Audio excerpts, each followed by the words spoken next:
Humarap sa media ang ilang kaanak ng mga nawawalang sabungero, kasama po ang whistleblower ng kaso na si Julie Dondon Patidongan. May ulat on the spot si Alan Gatus ng Super Radio DZBB. Alan? Connie, nagsasa ang kaanak ng mga nawawalang sabungero at ang whistleblower na si Julie Dondon Patidongan alias Totoy. Kasunod nito ng paglulunsad ng Justice for Missing Sabungeros Network o JMSN sa tulong ng grupong Defend Jobs Philippines.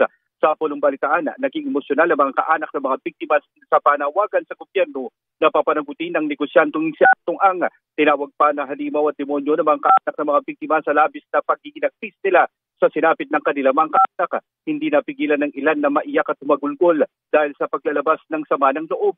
Pero puno umano sila ng pag-asa sa pagbubunyag at paglantad ni Julie Patidongan alias Totoy. Sa panig ni alias Totoy, emotional din siya na sa pagsasabing hanggang ngayon ay buhay pa siya para isiwalat ang kanyang nalalaman.